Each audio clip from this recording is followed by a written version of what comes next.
head there. Basically, we want to sit here and chat about how we can get your clients approved. We know it's a tough market. We know it's a busy market, and we want to be able to make your lives a lot easier on getting these clients pre-approved right through to full approval and funding of the mortgage. So essentially, we want to take as much stress off your backs as we can to get everything done for you folks, and we'll show you kind of how we do it and some different programs that we have that other lenders might not have, and what we can do. And Jeff will talk a bit about alternative mortgage solutions, and then I'll end it off with a little bit about what we have for promotions for your clients, promotions for you as in referrals, and then also promotions for your own personal mortgages. So we'll kind of end it off there on a high note, and then we'll leave plenty of time for any Q&As that you might have. I also am a guy that, you know what, if you have a question while I'm talking and it's pertinent to exactly what I'm talking about at the minute, literally just blurt out and start asking the question, because I know some people might forget them by the end of the presentation. I know I do, so just ask away. All right. And if I ever have some technical difficulties here, as I mentioned to a few, I'm on my daughter's Chromebook. So yeah, so just getting used to it here. Here we go. So benefits to working with RBC and Chuck and Brad and I. What we do is we have extremely quick turnarounds. So if you have a client that is in need of a dire rush to get things approved, let's say financing's not working out with another financial institution or something like that, we can get files approved very quickly. Now, the caveat, which most of you are probably seeing right now, is appraisals. And we literally have no control over appraisals right now because they're all done by third-party appraisers. But what we can do is we can basically get a file adjudicated and hopefully approved within 24 hours on a rush, meaning that, you know what, and I'm seeing Vicky there first because she's first on my screen here, saying, okay, Vicky, we've got an approval for your client based on the appraisal coming in sufficient. As I said, we can't control that, but we can at least get an answer for you right away. So within 24 hours of financing date, or within 5 days of the file closing date. So if something happened to go wrong with a file right before closing, we can potentially get that nipped right away. But that starts off with pre-approvals. And I'll backtrack there for a second. In this day and age, it's very important, as you already know, to get your clients pre-approved. And this is very important because, as you know, whether you're listing or whether you're purchasing, there's 15, 20, 30, 40 offers on homes nowadays. And a lot of times, if those clients don't have a pre-approval letter in hand, they're not even going to look at that offer. So it's very important to have it pre-approved. So basically with us, we can have things pre-approved. Once you find a house and have a purchase, it makes life very easy for yourselves. And because we have everything in the file for you, all we need is just that purchase and sale agreement, taxes, and cut sheet. And with that, we just transfer it over to an active file. And we can have that thing done very, very quickly, rather than chasing clients down for T4s, investment statements, pay stubs, and things like that. That's what can cause issues when you have that week of financing. If clients don't have that set up already, you're gonna be right down to the final day of getting financing and cutting it close. So getting pre-approval is very important to get offers accepted, and very important to get offers approved early in the process for you. I'll give you an example. I had one here yesterday morning. It was an offer that went in over the weekend. They got accepted. I submitted it to our adjudication department yesterday morning. We already had a pre-approval in place for them beforehand. I had it back approved by 6 o'clock last night. Okay? Now, granted, Beautiful. It's not going to be like that every day of the year, but getting things in early. Dennis, I see you have your hand up there. I'm not sure if you have a question. Yep. So with that pre-approval, you're talking about more so on the accepted end of things. What about actually a pre-approval letter? How long does it take to get a pre-approval letter in hand so that we can actually submit it with our offers? Yep, very good question. So basically, we can get a pre-approval, two situations. If the clients have, the credit to support it, the income to support it, and it's a very, let's say, clean file, we can have that pre-approval with you for you same day. Okay.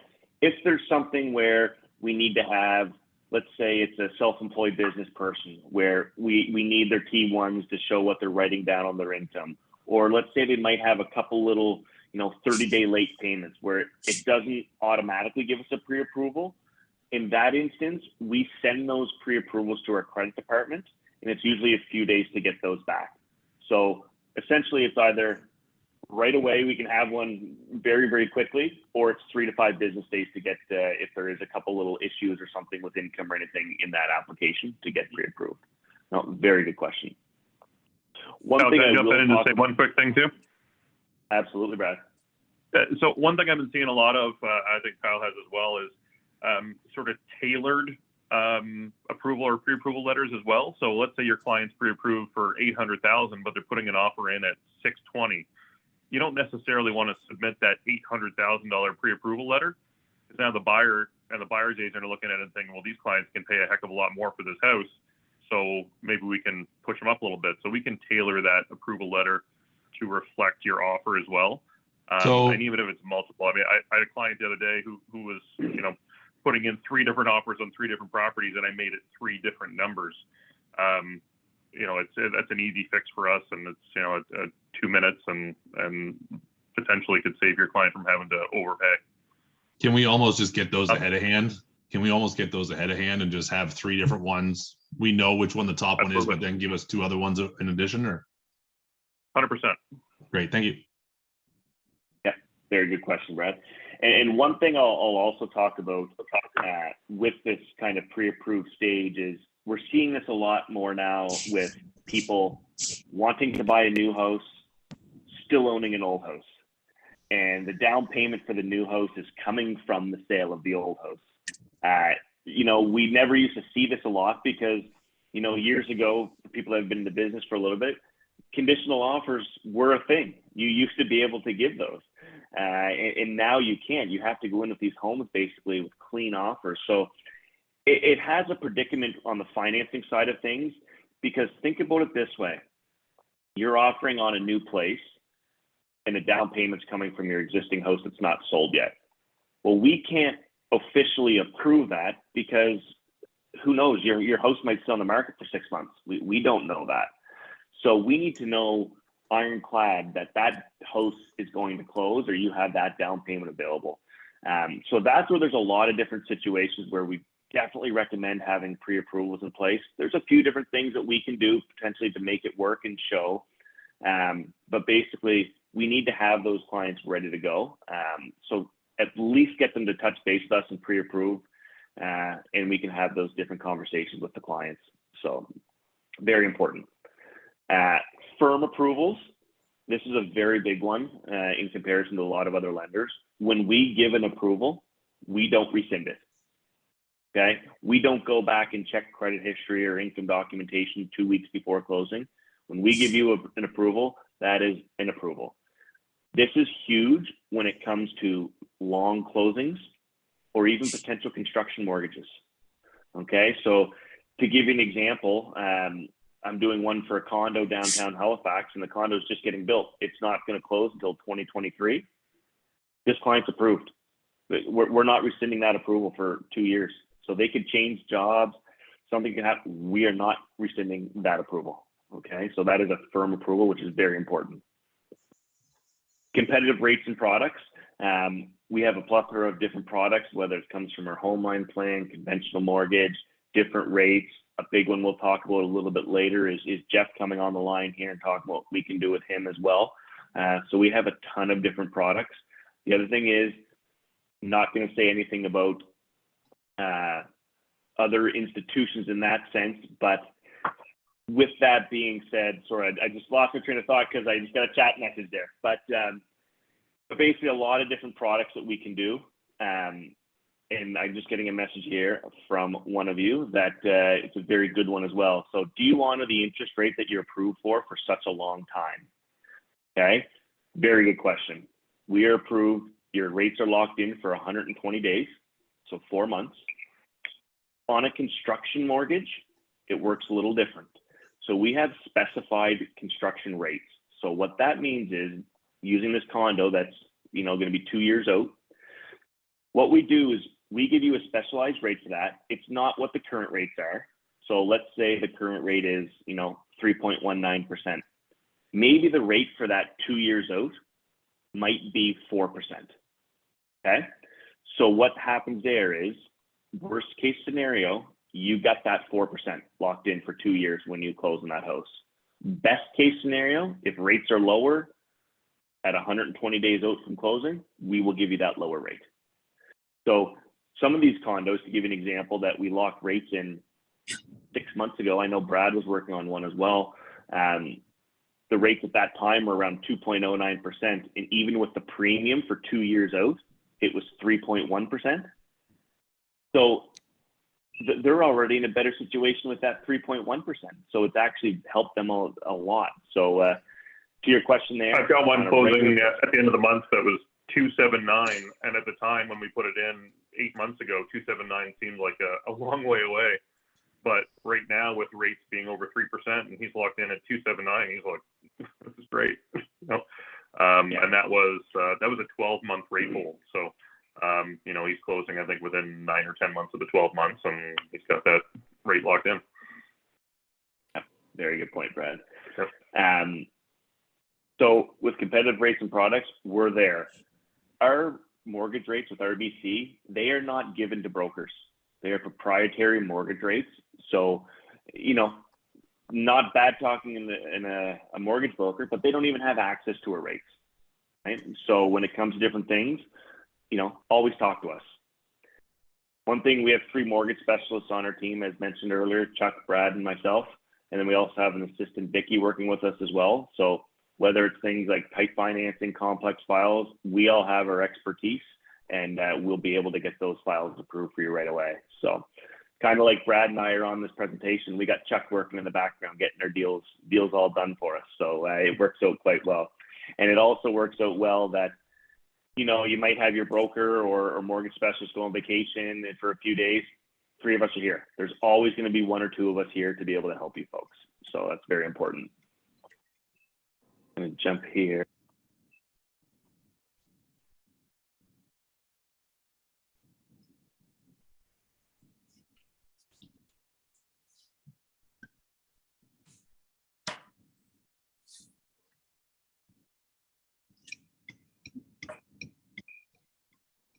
Kyle, you're muted. Yeah, Kyle. I thought that was just me for a second. I couldn't hear him. I was like, no. Yeah, I Hear other noises. Me too. There you go. Can you guys hear me now? We good? Yeah, there you go. You're back. There we Hear you go. now. Sorry. So basically, we lock in those rates for 120 days. And the big thing is the clients know what they can afford. So Dennis, you made a comment there earlier about having a few different letters for potential clients. You'll always know their top end. And I know in this market where a house gets listed for $399 and goes for $515, it's not like that on the pre-approvals. If we're telling you the top end pre-approval is $440, that's top end. So please don't go any higher than that, because we're trying to get the most. We're trying to squeeze that as much as we can, right? So we're going to give you that top end. And what I say is, if it's 440, might it be 441? Might it be 438? Maybe. And that's all dependent on property taxes on the place and heating on the place. We don't know exactly what that is until we have the purchase in place. So we kind of make some assumptions on that, but it'll be right at that 440, let's say. So please stick to that, because we have clients saying, can we go another 15K more? Can we go another 20K more? No, we've approved you for this 440 amount. If the clients are putting less than 20% down on a property, those pre-approvals are pre-approved with RBC. They are not pre-approved with the default insurers, CMHC or Sagen or Genworth or Sagen or Canada Guarantee. So with that being said, we are generally not giving pre-approvals out unless we have a very good idea that's going to be pre-approved by that default insured, but it is not 100% guarantee. So just want to let you folks know that. A lot of the time, that will come down to the house. So you think of this, when we're pre-approving a client, we are pre-approving that exact thing. We are pre-approving the person that is applying for the mortgage. We are not pre-approving the property, because we have no idea what property they're going to buy. So an appraisal might come in low, or there could be something going on with the property. We can't control that. We can say you're good for this amount as long as the property is available. So And Kyle, then, as I said earlier, yeah. Sorry, I was going to ask a Thanks, that's question Maureen. relative to that. So one of the things I'm starting to run into with my clients, especially my new home buyers, is, you know, they're trying to get properties in and around, you know, 250 to 300K, which is like super difficult right now. So they're almost, and I'm going to say this word, but I don't mean it the way it sounds, like they're almost downgrading to mini homes. How does that change the pre-approval, or does it change the pre-approval when they go from a standard home to a mini home, or does it? Yeah, very good question. So basically what we do is we just have to kind of flip the application. So if it's the same pre-approval, but we just want to make sure that we can allot for lot rent, right? So if we have them pre-approved for a $300,000 house and they're scaling back, let's say to a, you know, the mini homes now are in that 150 to 200 range now. We just know that we got to scale the price back to 200, let's say, but we got to make sure we include that approximate $300 to $400 lot rent that's in there to be able to cover that.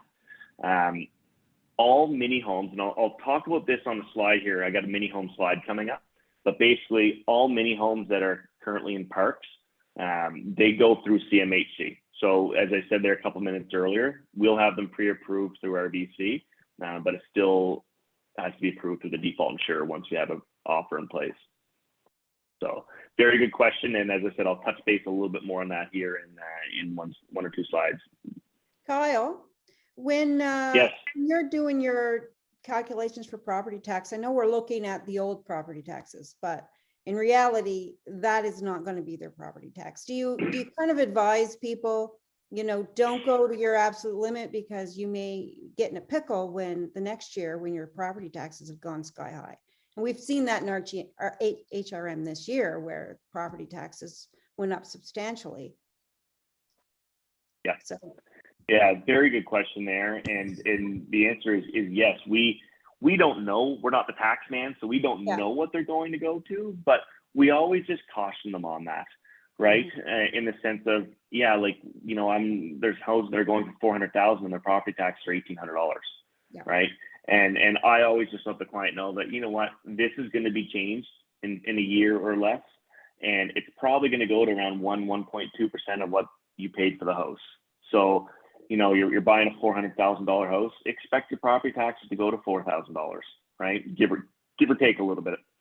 So yeah, we have that conversation. We can never say this is exactly what it's going to be by any means, but we at least tell them that yes, just be prepared that this is going to go up a little bit. And then kind of to add to that, and there's a question here, but it kind of follows along, is on construction mortgages with that kind of limitation of debt servicing. Yes, your property taxes are going to go up once a house is built, but B, we always talk to the client. You might hear the thing debt servicing when you're talking to a mortgage specialist, mortgage broker, and that debt servicing needs to be below 44%. When you're building a house, we all know that even if it's a turnkey house, that, oh, I'm going to add courts in the bathrooms, or I'm going to do this, or I'm going to do this. We always hesitate and talk to our clients that don't go right to that 44% max right away, because you're still probably going to add another $10,000 to $25,000 in upgrades potentially, and then that 44 is going to turn into 46, which could be the difference in not getting approved. So we always recommend having a little bit of leeway there, just for things like that. And on a construction draw mortgage, you have your turnkeys and you have your draw mortgages, right? Turnkeys, we can change things right up to you take possession of it, because you're not giving any money to that builder other than your deposit until you take ownership of that house. On a draw mortgage, that mortgage starts as soon as you take that first draw. So you're basically locked into that, right? So anything over and above that you want, that's cash. That's cash from your own pocket, because we have that approval in place. Yes, you get 5 in a draw mortgage. You will get 5 draws in the draw mortgage. And with that, what we do is we send an appraiser out every draw to say how far completed is this house, and then we release the appropriate amount to what that inspector says as well. So draw mortgages, you got to have all your stuff in line before that first draw. Anything over and above is cash, which will not necessarily affect your TDS, but you got to have that cash. On a turnkey house, we always recommend having that little bit of leeway on the debt servicing percentage in case you do have some added costs in there. So Kyle, relative to the new construction and having that draw for things that people are trying to get done, have you noticed any delays in trying to get folks out there to do that assessment and then come back so you can release funds? Are we still experiencing that? Yeah, there is some delays with appraisers right now. There's set appraisers that do construction inspections. So I want to say it's not part of that nucleus of people that are doing your regular, resale homes. These are specific people that do construction and construction inspections. Now, some of those people will cross back and forth, but there is a few that are specified for these because you really need to know the build of the house and, okay, how far is this electrical done, and how far is this done? So I'll say this, I'm generally seeing about a week for an inspector to get out there to tell me how much that is. Once that inspector's report is back to us, usually within that day or a day later, we can have that money sent to the lawyers usually within 2 to 3 business days. So from the time your client gives us a call to the time that draw money could be in the lawyer's hands, generally a week and a half. So if your client does know that, I'm getting close to finishing my framing, so I'm going to need a draw, we talk to them and say, call us a week or 2 early, right? We're going to call that client, or we're going to call that appraiser. The appraiser will call you and say, when's a good time to come out? And you're going to say, well, my framing is going to be done next Thursday, so if you can come out after next Thursday. You've kind of gotten ahead of the game a little bit there. Also, the clients do not pay for an appraisal every time an appraiser goes out. That's with RBC. So no concerns there either. So you're allowed 5 draws. Generally, you potentially could have a lot draw to get some cash early on, but generally after that, once your foundation's in, you're backfilled, and then once you're fully framed and roof tight, that's 2 or 3 right there. You'll have a 3rd or 4th, and then your final draw will be your closing occupancy is what it will be. So back to your question, I would say a week and a half to 2 weeks from calling me to saying we need an inspection to having money in a lawyer's hands.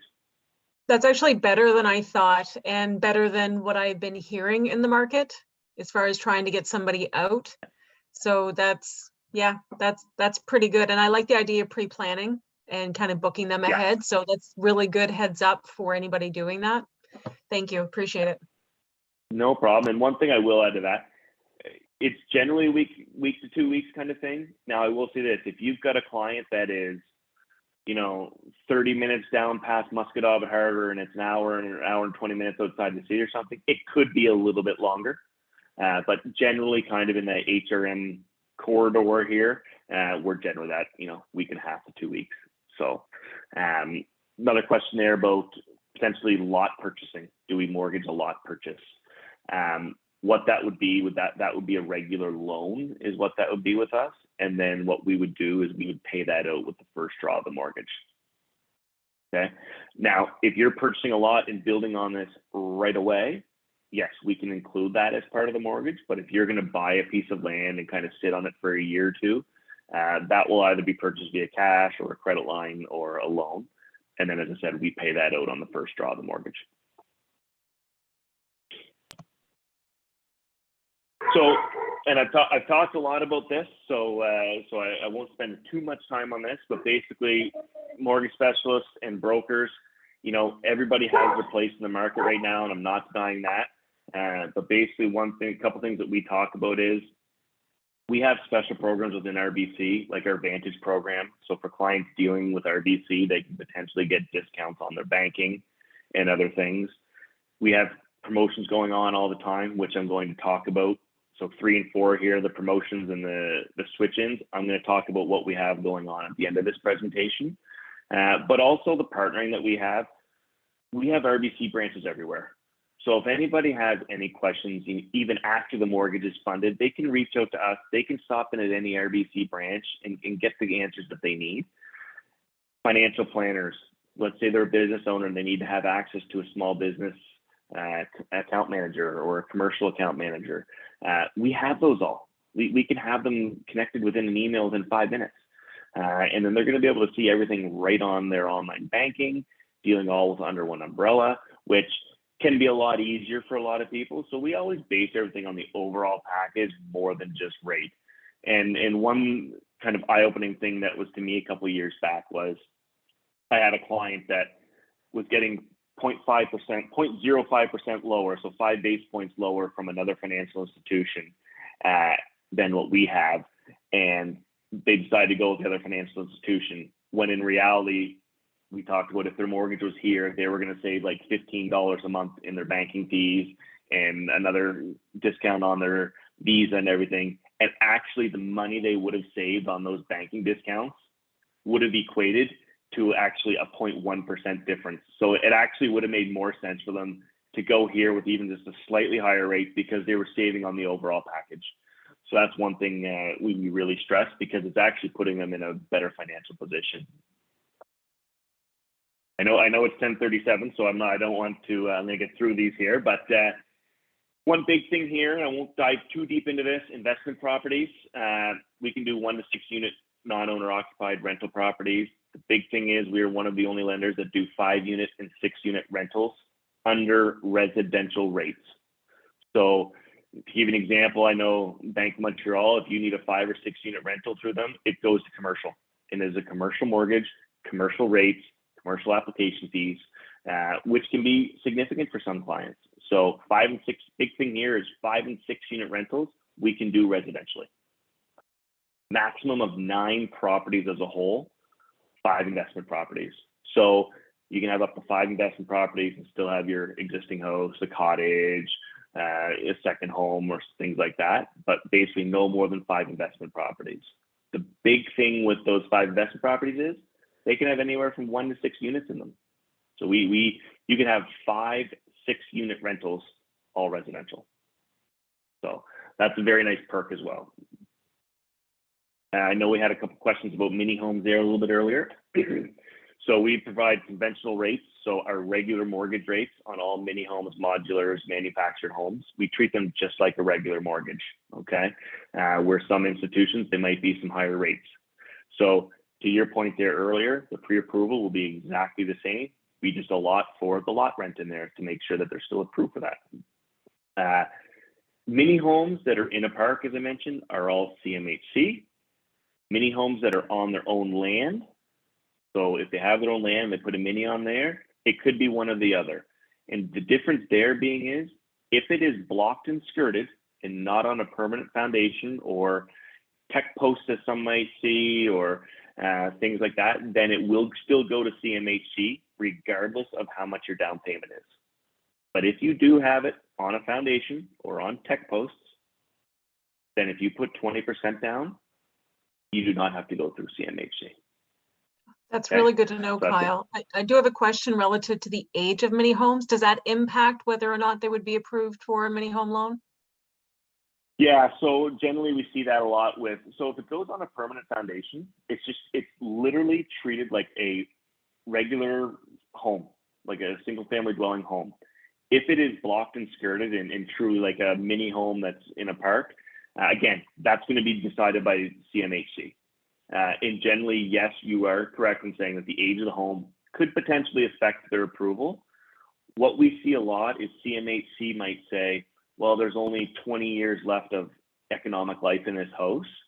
So CMHC is only willing to do a 20-year amortization on that mortgage instead of a 25-year. So it just may make your client's payment higher, which we just will confirm that they're still approved for that. But that is ultimately a CMHC decision. So is it possible to get an appraisal done on a mini home that, say, is an older one, but it's been extensively renovated over time? Does that impact that at all, or does it matter? Absolutely it does. I did one, I would say 2 months ago. I think Brad might have done it actually, that the mini home was like 1986 mini home, but it was completely renovated in like 2012. So that's what I say when CMHC will look at the economic life left in the house. Okay. Just like a 100-year-old home, right? If it's completely renovated, the economic life is still a lot longer, right? So same kind of thing with mini homes. If they've done extensive renovations, they will look at that way favorably. Okay, thank you. One of the quick things I talked about before, I'm just chatting away to myself, muted. Sorry about that. Like, why is no one answering me?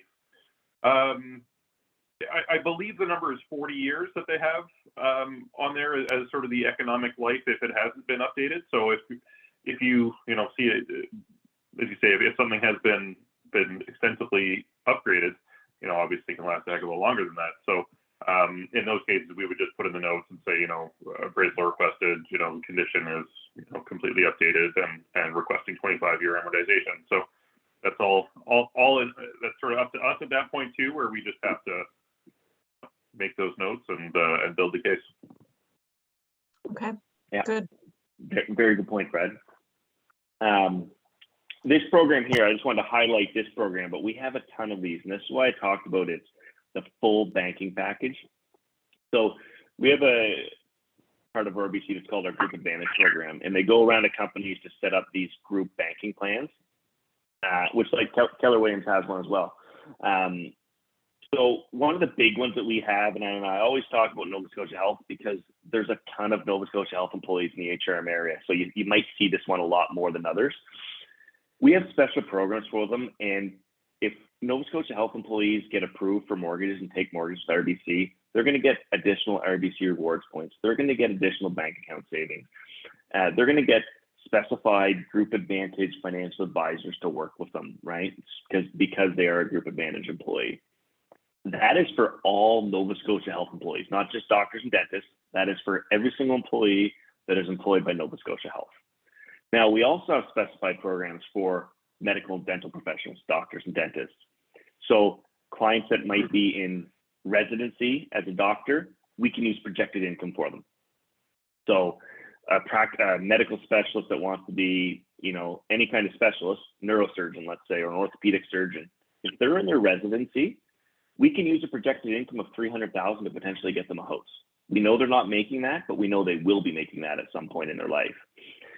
As well, if that person has graduated from residency and has started actual practicing, if they're in their first 3 years of practicing, we will do that projected income as well. Because we know when you start practicing as a medical professional, the first few years you're really just getting your feet on the ground. So we know that your taxes might not reflect what you're truly making. So we're able to use that projected income. They get their home line plans at prime minus 0.25, so the public gets prime minus 0.5 or prime plus 0.5. So it's 0.75% lower than everybody else, which matches their medical lines that they do have. So any doctors or dentists, we have a fabulous program for them. Any Nova Scotia Health Authority employees, we have significant benefits for them compared to any other institution. And again, these companies are all over. We have promotions. We have the group banking with a lot of little companies in Halifax that they may or may not know. So this would be for any of those companies that we have that relationship with. I would give you all those companies, but it is a privacy thing. But Nova Scotia Health Authority, we're okay with that. They're a large one. Everybody does know that as well. Alternative mortgage solutions. I'm going to give Jeff a couple minutes here, but basically this is becoming more and more evident as well, where we might not be able to get a client approved under the RBC platform. And that does not mean that client is completely declined. We have our alternative mortgage solution, Jeff, who's on the line, to potentially look at some other financing places to get these deals approved. And they could come from someone that might have some poor credit history. Could someone that has that 44% debt servicing might be a little high, that maybe his lender will allow for that. Or the one we see a lot is hard to verify income.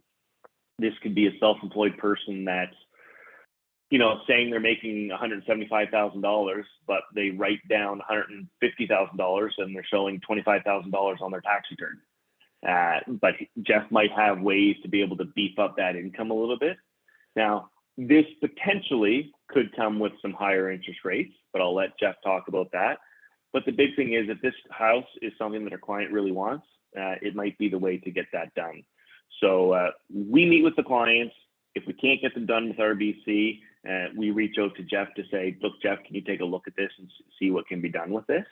And then at the bottom, at the end of the day, we want to get your deals funded for you in any way we can. So if we can't do it, we want to make sure, our alternative mortgage solutions has a chance to be able to get that done for you. So, you know, Jeff, I don't know if you got a couple things you want to say there, and then once we're done here, I'll finish off with what we have for promotions for everybody.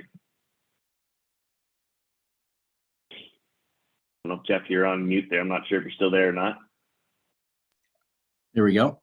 Can everybody hear me now? There you go. There you go. There we go. Beautiful.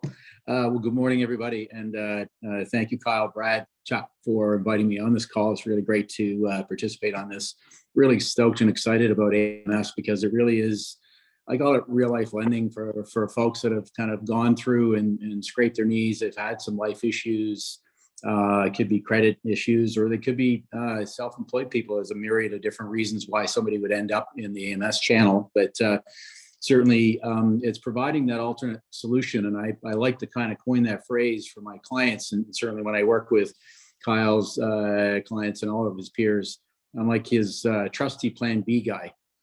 So if RBC cannot get that deal across the line and get an approval, well, then there's AMS that may be able to step in and provide an interim solution. And it really is a stepping stone solution, because most, well, I shouldn't say most, a good chunk of the folks that land in the AMS channel, it is a stepping stone. It's a, you know, we just can't lend to you right now because of situations. Could be credit history. It could be how you're claiming your income. You're not claiming enough, things of that nature. So one of the biggest differences between what RBC and how RBC lends as a tier 1 lender and the AMS lenders that I work with is that RBC will lend on the covenant. They'll lend on the client and their credit and that sort of thing. Whereas the AMS lenders, they're more focused on the real estate. So they're not going to take a chance on the real estate. That's got to be sound. But they will, however, take a chance on the client. And so it kind of is a segue into, you know, what is the story? Why are you landing on my desk? You know, and is it a credit issue? Is it sort of an income issue? Is it all of the above? That type of thing. So I will sort of have a caveat there that there are two major camps. There's the conventional mortgage camp, and then there's the high ratio camp. Rules don't change for with the high ratio lenders just because we step across into the AMS world. I will say that there are some differences that may make a difference in terms of getting an approval through AMS. One I would highlight would be perhaps a child tax benefit. I can use more child tax benefit than Kyle and his colleagues can. The other thing perhaps would be perhaps credit history. If somebody had written off a Royal Bank credit card or a line of credit or what have you back 4 or 5 years ago, and they've since kind of improved their lot in life, well then, you know, certainly the lenders that I work with will look at that at the overall picture, and they may be able to put a solution together for that client, whereas RBC couldn't at that particular time. So those are sort of the broad stroke issues certainly that come across my desk on the high ratio side. I really truly feel that with AMS, the alternate mortgage solutions, it really shines for the conventional mortgage piece because we can be a heck of a lot more creative. So going down the sort of the list of examples, poor credit history. I mean, I work with clients that have gone through bankruptcy, consumer proposal. They've had written off credit. They've had judgments, collections, CRA judgments, all of these things. And so those can be certainly impediments to a lot of the tier 1 lenders out there. But certainly when I work with Kyle and his clients, it's inferred that certainly my lenders, they're looking at the real estate first and making sure that that's sound. And then we kind of look at what was the story. Okay, well, they had got laid off, or they'd gone through a marital breakdown, and we can see that fallout hit the credit bureau. Since then, things have improved. So, you know, the damage, yes, has been done on there. The beacon scores are reflective of that. But look, AMS lenders, that's their sandbox. That's the sandbox that they play in, and they're very comfortable to lend to clients with that type of profile. And so, we'll segue over to the rate aspect that Kyle had alluded to. Yeah, rates are higher. But certainly most of the clients that I work with, they're super pumped that they've got an approval. when it comes to buying that new home, and they're able to do that. Now, certainly rates were probably, we have seen them tick upwards a little bit in the last few months. So where I see my rates are now, we're probably in the mid to high threes on up. No more than probably 5 on an extreme example. So they're sort of in that sort of category, but most of the times I'm only really putting my client into a 1-year term. So the client can work as Kyle can work his magic to get them back to the Royal Bank at the end of that term. So certainly rates are one thing. When we do an approval, one of the noticeable differences would be that the approvals do come packing with conditions. So none of the lenders that I work with will want to see any paper up front. So when I do get an approval for our client, it is subject to the same conditions, income and appraisal, that sort of thing. Sadly, I can't use Kyle's appraisals at this point in time. The lenders, it's a golden rule thing. They have their goal, they make their rules, they pick their appraisers and what they want in those appraisals. So it is a timing thing. So segue back into somebody puts in an offer, Kyle's working on that offer and he gets pushback from his approval authority. It's almost like a lockstep reaction. Kyle reaches out to me and goes, "What do you think, Jeff? Think we can get this deal done?" Yeah, I can get working on that client. So I can work alongside with Kyle and Brad and any of his peers in Atlantic to work that file and get an approval and work along to make sure that we've got an approval on the deck for that client, so that at the end of the day, if Kyle is fighting that good fight and then finally comes up with a no at the end of the day, well then again, trustee plan B kicks in. We've already been working alongside the mortgage specialist, and we're able to provide a solution that we're able to fund that deal, so you don't lose that sale. So that's very important to us, for you to know that, we don't know what our clients are bringing to us in terms of credit profiles, that sort of thing. We know that they're enthusiastic and they want to buy that home. What you don't know is sort of, what their credit history is. So our job for you is to say, whatever that client brings to us, we can deal with it in-house. Now, Kyle and his team or any of his peers, if they're able to get that deal approved, perfect. If not, then there is the option through the AMS channel to get that deal funded as well. And certainly that goes a long way, right? For sure. We don't have to start from scratch essentially either, because ultimately Kyle would have collected all the income documentation and things of that nature, all the things that would be pertinent for me to do my job. Clients feel very comfortable because I do, I am a Royal Bank employee, I am a mortgage specialist, I'm working alongside with the person that they have trusted to work on their file in the beginning. So we all work together as a team. So that's certainly one thing that resonates with all of our clients. Pre-approval letters came. Sorry, go ahead, Kyle. Yeah, I think you might have just been hitting the nail on the head right there. And it's one of those things that, are you able to do pre-approvals as well, right? So and as I said, I talked earlier about getting our clients ready to go for an offer that, if I'm doing that pre-approval 2 months in advance, let's say, and I'm realizing right away that, okay, this is probably not going to work. Are your lenders able to have those pre-approvals like RBC will?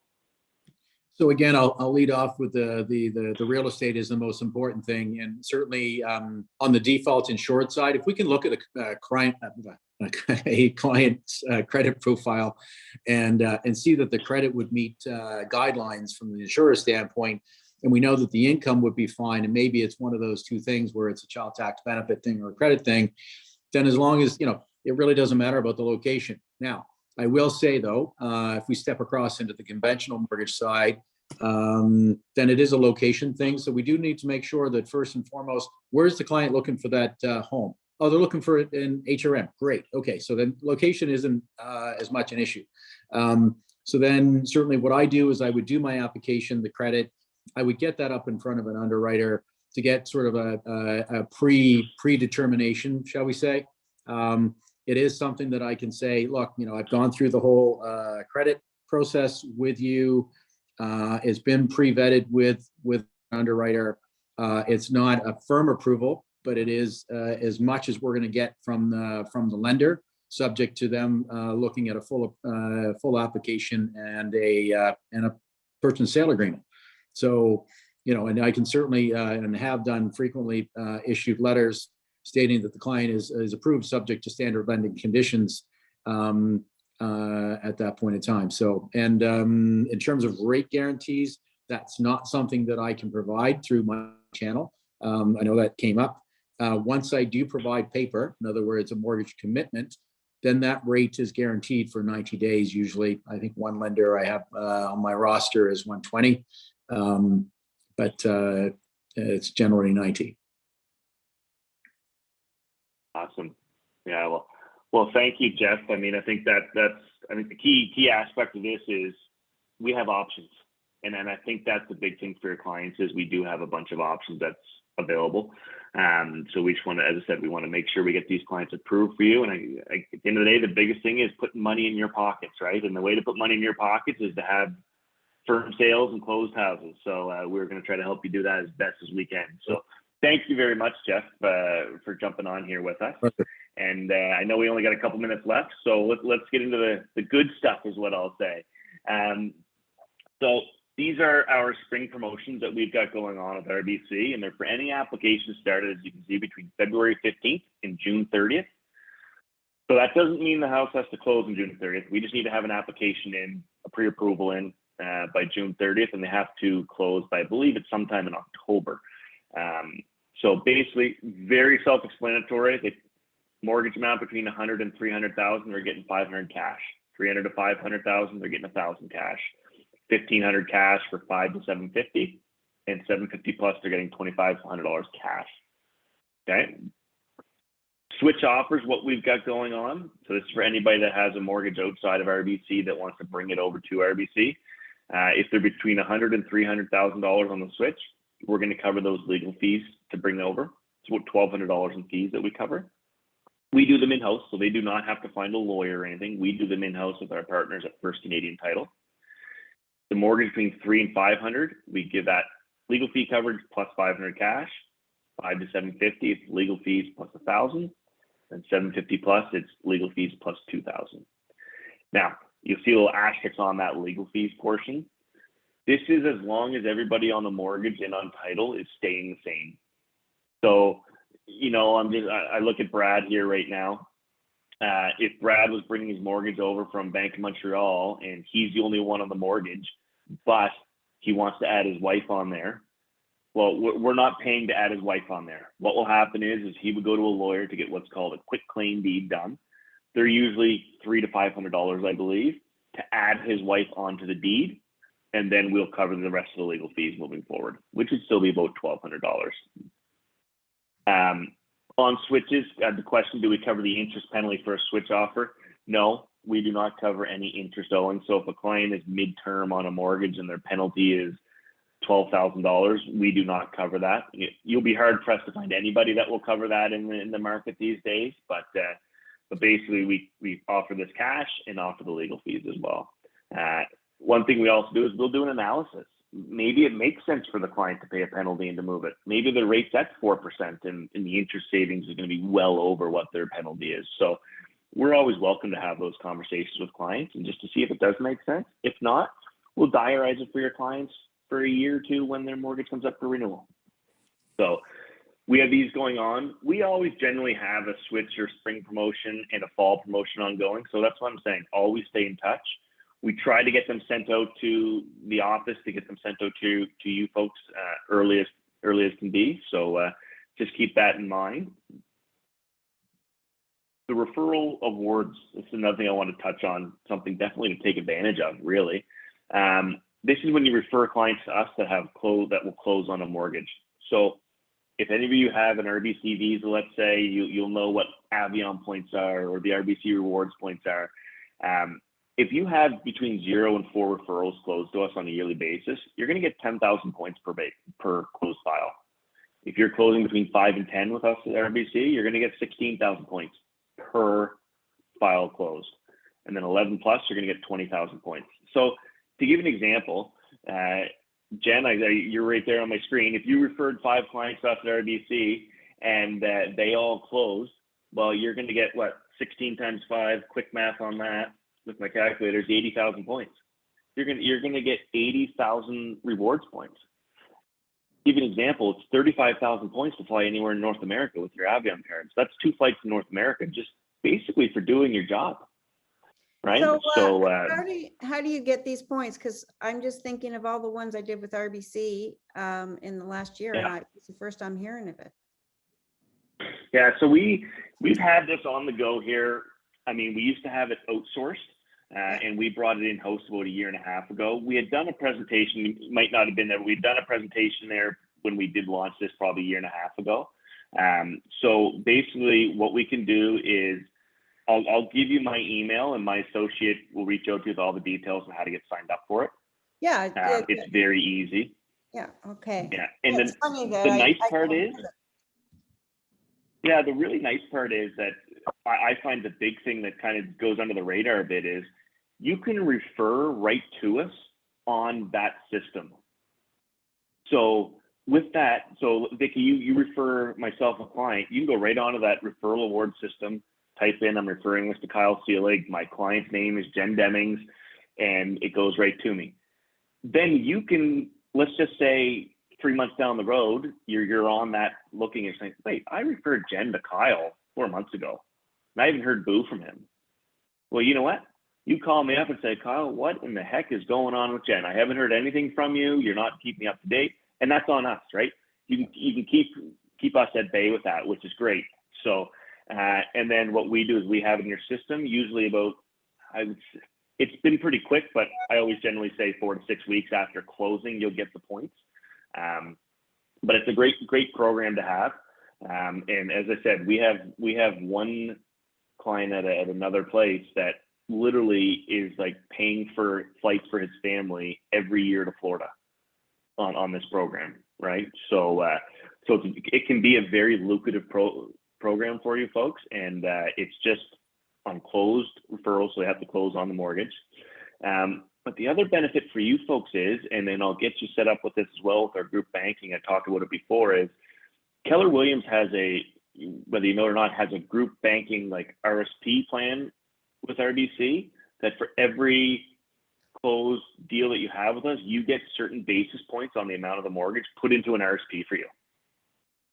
Okay, so with that being said, you close a $300,000 mortgage, you're going to get basis points off that $300,000 put into an RSP for yourself. Okay, so not everybody has that. I can definitely get, what I'll do after this is I'll reach out to our Group Advantage consultant just to touch base with you folks at Keller, just saying, look, we'll get a group banking representative set up shop there one day for anybody that wants to get set up with that RSP plan. I personally can't set you up with it because of, jurisdictions with investments and things that I don't have those to do, but we definitely have someone maybe come down and sit at Keller for a day or two and take you folks in as they go to set those up. So it'd be very, very good. So that's another benefit. So this referral awards that I have on screen is for every realtor. Okay. The basis points thing that I talked about here for money into an RSP, that is just for you folks at Keller Williams. Okay. So that is a specified plan for you that, Jerry had set up a couple of years ago. So it's a very, very great program for you folks to help you build towards retirement. Because you're all self-employed people, so it's not like you're working for a company that's contributing on a regular basis to a pension or something. So this definitely helps out moving forward. It is a taxable benefit. I will say that it is a taxable benefit for you. I've had pushback from some people saying, "Well, I don't want to pay tax, so I don't want to take it." Well, I used to be a financial planner, and yes, you may have to pay tax on it, but you're still earning money. If you're making $500, you're paying tax on $200, you're still $300 of the benefit. So every little bit helps there. And with those basis points, it's a really good program for you folks. And we compliment Jerry and Nick for getting that set up a few years ago and continuing through with that. So that's really good. I know I'm kind of dipping back and forth. This referral awards program, as long as you have an RBC rewards card or a bank account with RBC, we can have those points directed to your bank account or any RBC Rewards scored card. Basically one of the cards that won't accept them is like the WestJet card, because it's not a rewards points card. It's an actual WestJet dollar card. So we can't have them go to that card, but a bank account or an RBC credit card will absolutely get those points for you. This last one here is for you folks, just for you, realtors only. This is offers for your personal mortgages, not your clients, your personal mortgages. So if you have a mortgage coming with RBC, you're purchasing a new house to get a mortgage with us, you're going to get $500 cash just as a realtor. Now, the benefit of both this is you can double this up with our spring promotion. So again, Vicki, if you buy a house right now for yourself and it's $500,000, you're going to get the $1,500 cash through our spring promotion. You're also going to get $500 cash for a realtor promotion. Okay, so you can double dip on those, which is great. When you're doing a purchase for your own house that has more than 20% down and you want to put our home line plan on it, which is that secured line of credit attached to it, you get a credit line at the prime plus 0.39%. Everybody else public is prime plus 0.5. So you get an 11 basis point benefit on there. So and again, this is just for yourself, the realtors. Criteria, this is on new purchases or switch-ins. So it can't be a renewal that the mortgage here, you're renewing it. It's on new purchases. RBC account that the mortgage payment is taken. I believe this has changed. I think I messed up here. I think you just have to have an RBC account. I don't believe the mortgage payment has to be coming out of it. I think you just need to have an RBC account. Minimum of $100,000 mortgage and a minimum of a 4-year term. So whether that's a 4 or 5 year fixed term or a 5-year variable term, can definitely do that. But basically the big thing with these offers is, with this is you're going to get some stuff. You're going to get some stuff for yourself, right? Which is nice, and you can double dip on that. I just switched to the home line in January. Yep. And so far I like it. I got a better interest rate. Nobody could offer me the interest rate that I got through RBC being a realtor. Yeah, it's great. It's really, really good. So one of the things I've had a couple questions come in here on the RSP plan is, so those RSP basis points that I talked about, they go to the brokerage and then they're given out. So the brokerage gets the money and then they disperse it into your RSP for you. So I don't know exactly how Keller's doing it. Some do it whenever they get the money. Some do it twice a year. Some do it at the end of every year when they're doing their end of year finances. So every company's doing it differently. I'll get some details on that. But for some people that may not have gotten it for deals that they might have done over the past 6 months or so, it might just be something that it hasn't been put into that yet. But you will get that though, as long as it was on there. So thanks for those questions for sure.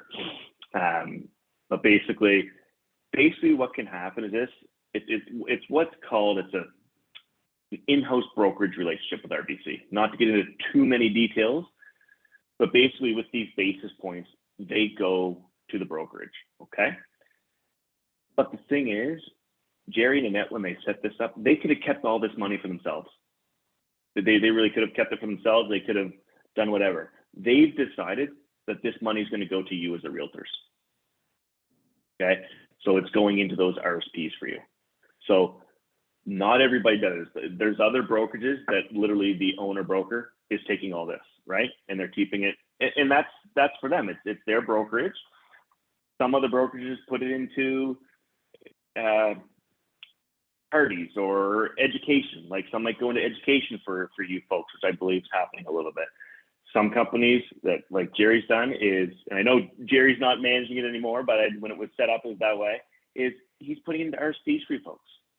This does not happen very often at all. You're working for a great brokerage and they're giving you this money that deservedly is basically yours. You've done the work for it. So think of that as a very good thing for you. So yeah, you got a great brokerage there and a great group of people. So to that point is they'll disperse that through you because it's through the employer. So again, there'll be different bases on different people.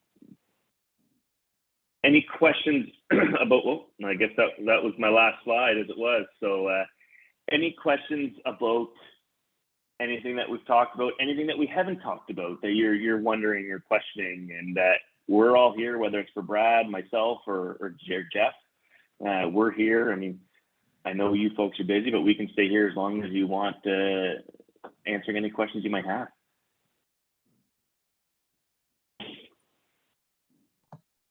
Do you have your contact Someone's gonna be information available? Yeah. For all of you? Yeah, what I'll do. Yeah, I what I'll changed my do. email too for anybody who's looking. Oh, yeah, I Yeah, see that. yeah. Way to go, Brad.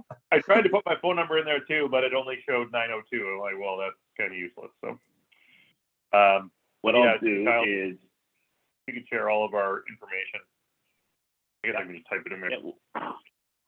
yeah, what I'm going to do is I'm going to type my information into the chat box that everybody can have, but I will send a follow-up email with our details to Jessica to maybe send out with all of our details that we've had here. I just put my my cell number in there as well. So if there's any questions at all that we missed, you know, feel free to reach out to Kyle or I, or if you know Chuck, reach out to Chuck as well. Obviously, you know, as Kyle mentioned, we all work together anyway. I most days I'm working at Kyle's house, so if you reach me, I can just you know, holler at him a question. Pass him the phone. Are the lunches good at Kyle's house? Yeah, if you like a cheese sandwich or a hot dog, then it's great at my house. But that's about it. Free lunches. Yeah, that's right. So, but no, the key today is I just wanted to mention a few differentiators that we might have here at RBC. It's not absolutely everything, but we just wanted to give you kind of a high level, you know, discussion on that. There's other programs, and maybe we can set one up at some point, and I'll talk to the crew about, you know, maybe around new to Canada, right? Because we have a lot more new to Canada people coming our way. So maybe we designate a call about new to Canada or something like that, because we know there's lots of questions about that, because every situation is different. So we're more than welcome to talk to you folks, you know, one-on-ones, you know, going over coffee, coming down to the office, having a Zoom chat. You know, if you have more questions, we'll absolutely make time for you folks. And that's what we want to have with the partnership with Keller Williams. And we just want to make, again, I keep stressing this, but we just want you guys to get paid. We want you guys to sell homes and everything and get paid. And any way we can help, we want to help. If you have anybody to refer us to, if you refer to me, that'd be great. I'm taking everybody else out of here. You know what, Dennis? It took an hour. It took an hour and 13 minutes for one person to say that. So I respect you. Thought that would be within the first 5. Everybody together. That's right. Yeah. Everybody get $50. Yeah.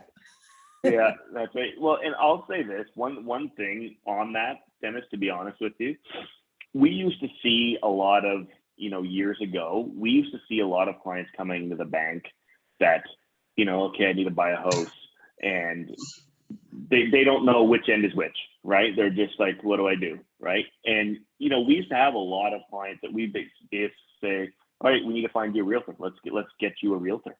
But you folks are doing such a great job.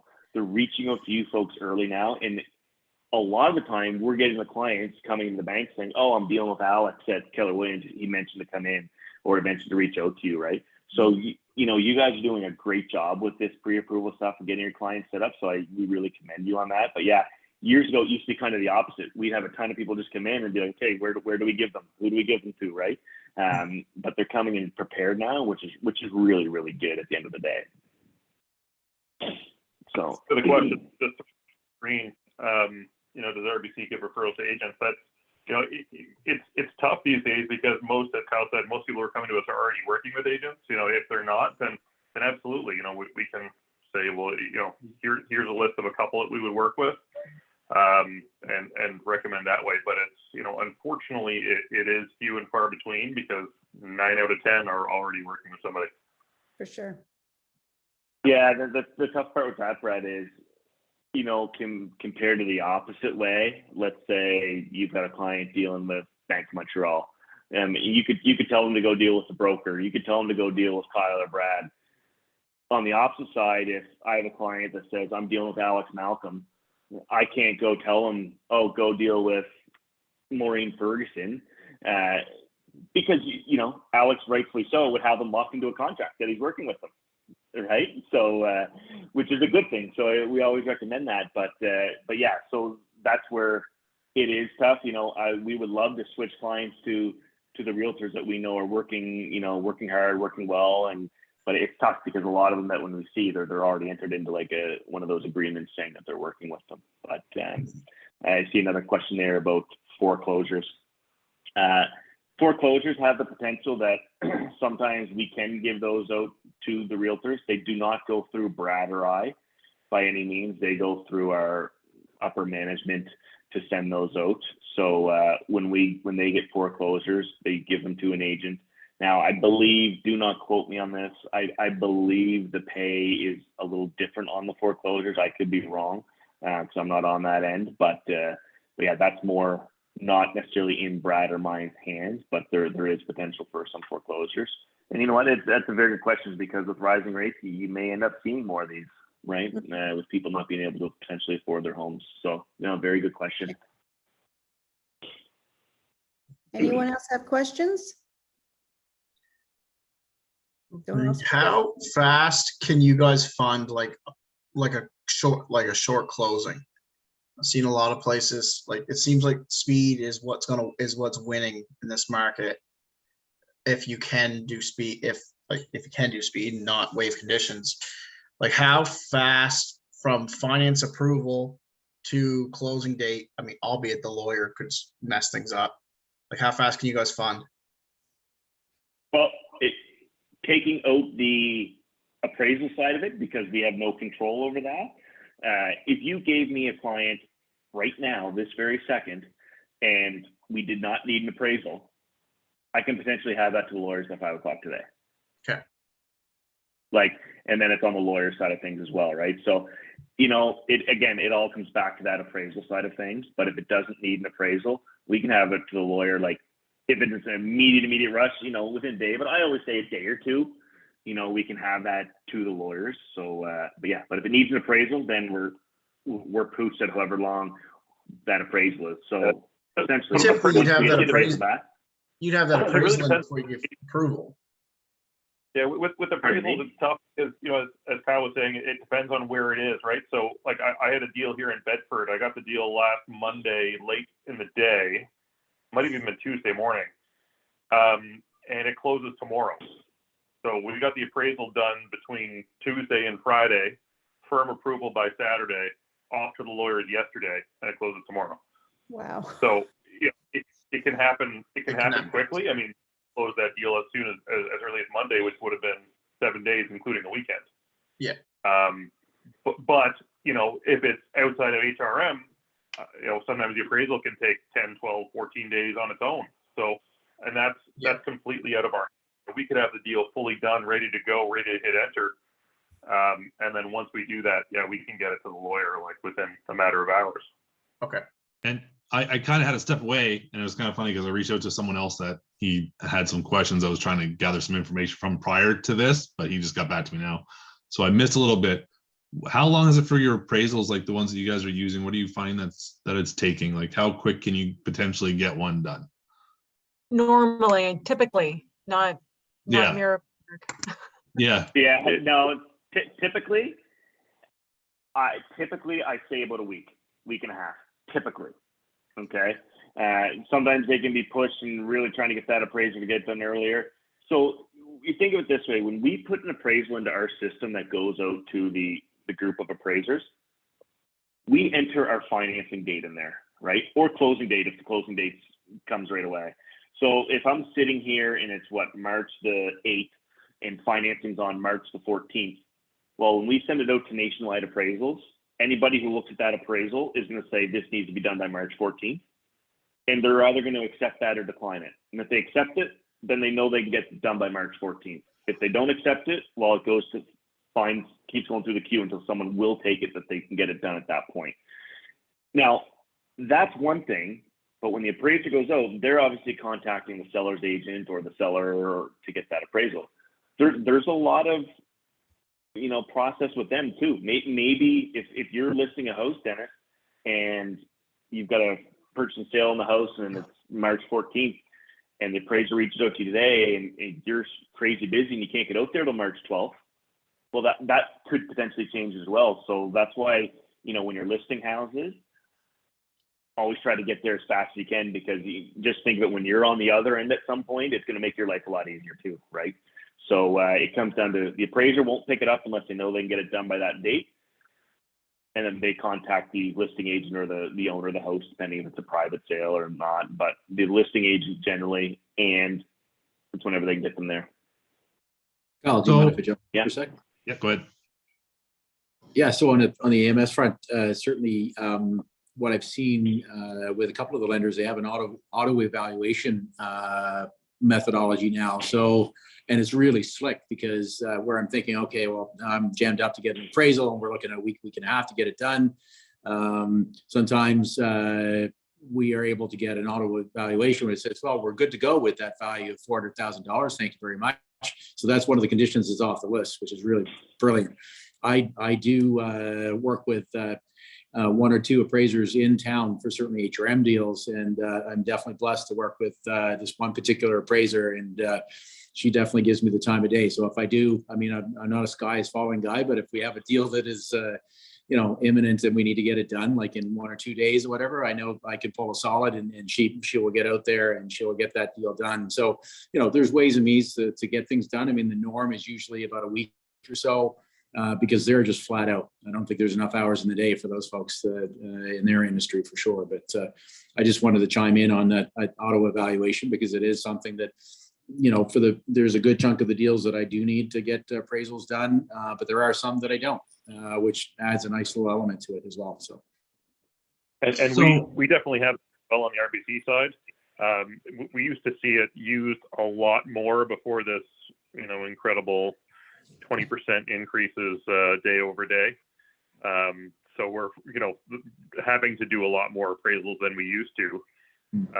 But it definitely does come into play. If you're in a high traffic type area, right? If there's a lot of homes sold in that area in that price point, then there's a good chance that it would auto appraise. If it's in an area where there's been very few sales, chances are pretty good it's going to require an appraisal. So I kind of have another. But we always bank on it requiring an appraisal, because we never know until we hit the button. Yeah. I have another question, but I think it's going to be in a form of a story, so I'll make it quick. I had a client that put almost 50% down on a home. Probably could have put the whole thing down. We put 50% down. He didn't need his, CMHC, but he was whatever bank he was dealing with, it was in Ontario, whatever bank he was dealing with, they required the appraisal. He was already pre-approved. Everything's done. We went firm. And all of a sudden they're like, oh, well, there's a crack in the foundation that we want fixed before we do this. And this is before it's insured, but it's the bank. The bank's the one that's asking for the insurance. Can someone just describe to me what just happened? And the crack, by the way, was a normal vertical crack. There was no, it was fine. The inspection was fine. There was, anyway, can you just give me a little understanding of what just happened?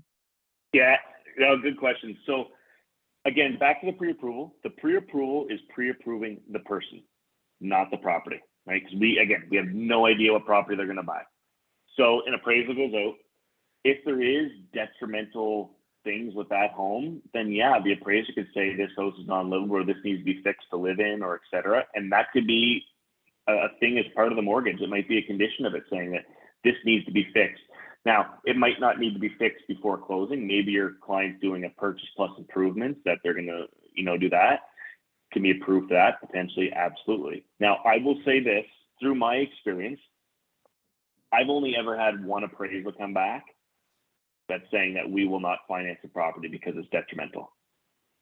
And I'm doing 160, 170 mortgages a year, and I've only ever had one in the past probably 4 years come in and say, RBC will not put a mortgage on this because unless they have all kinds of construction plans to fix this thing. Only ever had one. And I've had ones that, they're renovating a church, they're doing other things, right? Like we've gotten those approved. This one was literally like, for instance, there was significant cracks in foundation, there was broken windows, there was things like that, right? That's only ever happened once. A small crack in the foundation, to be honest, I wouldn't be too worried. It was a showstopper. Yeah, there was Yeah, go nothing for it. wrong with it. They missed the second crack, so they only caught the one, and there was neither one was there was nothing wrong with it. They're just, you know what I mean? Like It's it was regular. normal for Nova Scotia. It's just normal stress cracks kind of thing. Absolutely. The only one that I've seen a couple times where they've gotten remediated is asbestos. If you have asbestos in the house, nobody's lending that until you have it contract or construction to get that remediated. And just I see one quick question there. We cover the cost of the appraisals, absolutely. When we send the appraisals out, we cover them 100%. So no concerns there. Oh. So.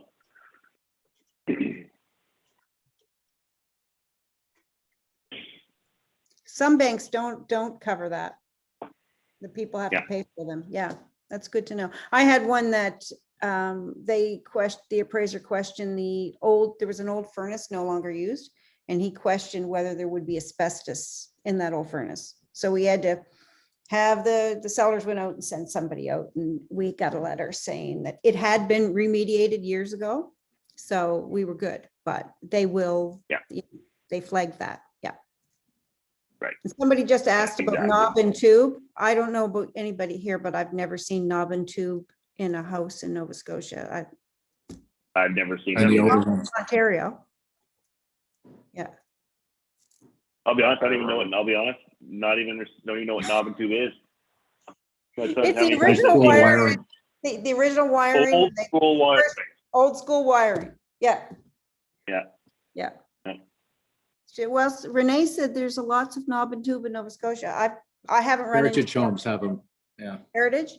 Yeah. I suppose. Yeah. My son bought a heritage home that had been redone, and my grandmother did hers. She said in the 40s or 50s. I think she redid her house. That was a long time. I mean, that's definitely we can look into. I can say not on the record, even though this is being recorded.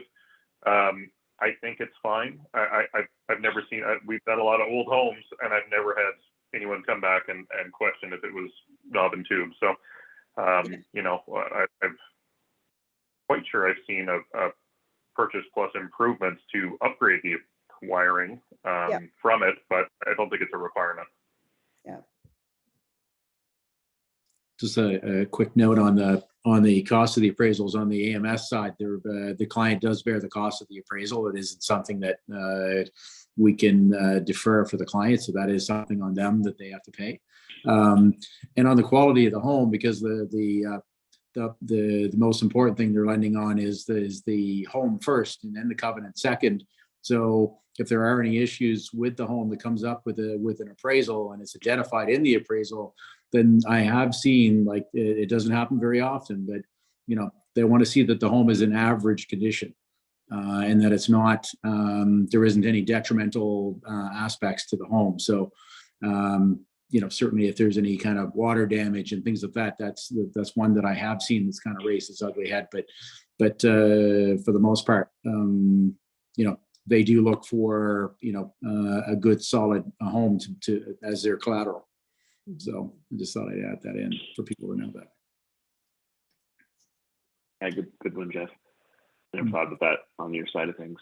Again, you got to think, everything that I'm talking about here, about, you know, fees or things like that, those are all RBC. And as Jeff kind of mentioned, he works for RBC, but he's dealing with other lenders. So he follows the rules of what those other lenders are.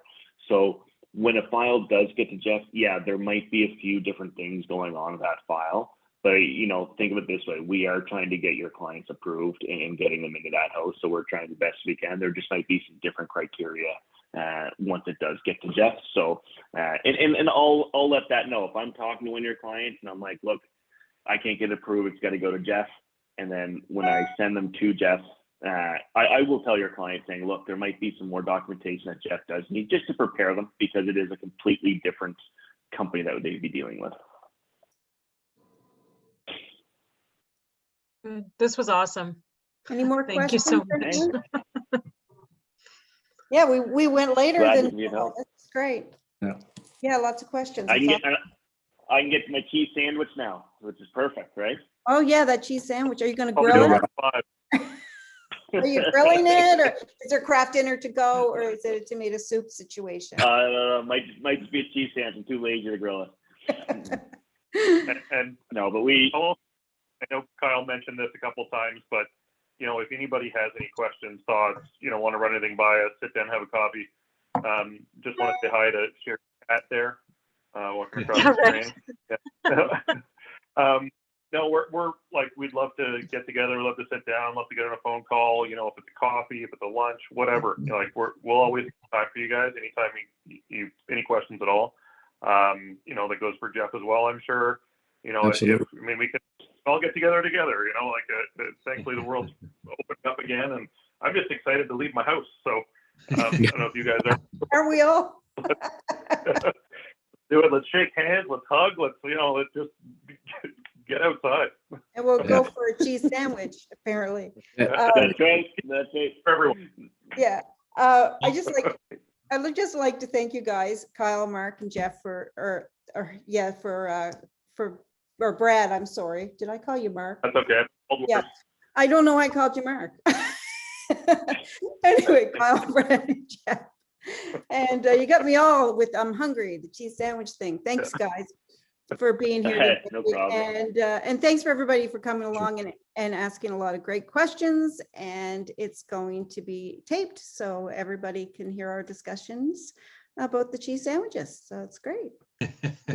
Absolutely. Thank you for having us, Vicki. It's anytime we can get in front of you folks, we really appreciate Perfect. it. And these sessions are only as good as the questions and answers that you guys bring to the table, and you brought a lot of them today. And I personally find that I'd rather do an hour of question answering than doing actually a presentation because we get the real life scenarios. So anytime they wanted that, it's great. And I know the first question is always tough, but once one starts, everybody gets going, and it's truly appreciated. And if you have any more, please reach out to us. And again, thank you very much, and happy International Women's Day. So Thank you. enjoy the day out there. Sell Yep. some homes, people. That's what we're looking forward to. Right. Next time we'll have you in office. We'll be back in the office. Yes. Great. Yeah. And we'll bring some treats then. So, Perfect. Cheese Okay. sandwiches. awesome. No Yeah, sandwiches. Have a great day. Bye, Thanks, guys. everyone. Okay. Thanks. See you later, everybody. Stopping recording.